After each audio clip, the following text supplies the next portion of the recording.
Galit na galit din daw po ang mga DDS doon sa mga anak nga ng politiko at mga contractors na madalas ay ibinabandera sa social media ang kanilang luho, ang kanilang karangyaan, ang kanilang yaman, na tila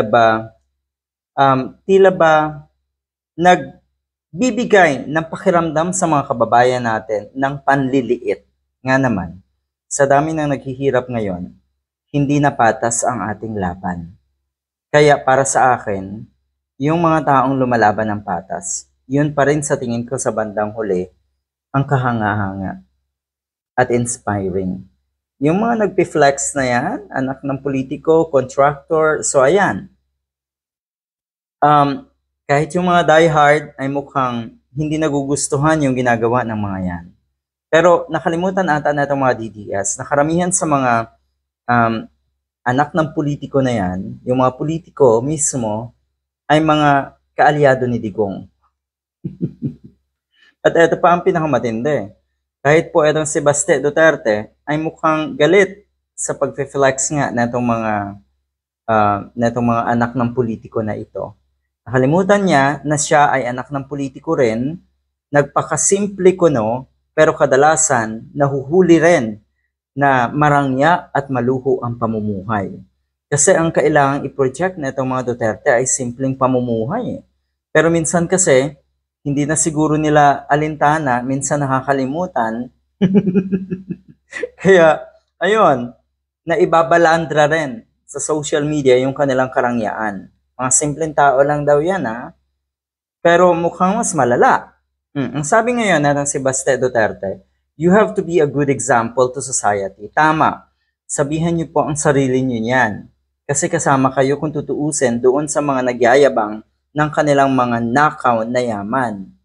Na kuno ay blessed sila. Pinasasalamatan ng Panginoon. Talaga lang. Sabi niya, netong si Baste Duterte, yun nga, may komento siya kaugnay sa mga kamag-anak ng mga politiko at contractors na ibinabalandra nga ang kanilang marangyang pamumuhay. Sabi niya, you have to be a good example. Kaya hindi mo daw kailangan na utuin ang mga tao na hindi ka mayaman. Yan at yan mismo ang ginagawa na itong mga Duterte. Inuuto nyo yung mga Davaoenyo. Inuuto nyo yung mga diehard na kayo ay mga simpleng tao. Pero ang totoo, marangya rin po ang pamumuhay nyo. Sa tingin ko, mas malala ito. Kasi kung tutuusin, kung yung mga yung mga nagpe-flex ngayon na anak nga ng politiko, sa tingin ko, mas nakikita natin yung kanilang pagpapakatotoo. Okay? Pero yung ganito na itinatago, mas malala pala. Diba? Day back to you ka ngayon, Baste Duterte. Kayo ang dapat magpakita or mag-set ng good example para sa ating mga kababayan. Hindi yung kayo ang pasimuno. At ngayon, kunwari, kayo po ay mga matitino, malilinis. Kayo ngayon yung nagsasalita laban sa mga anomalya na nangyayari sa ating bansa. Laban nga, katulad nga ng flood control projects.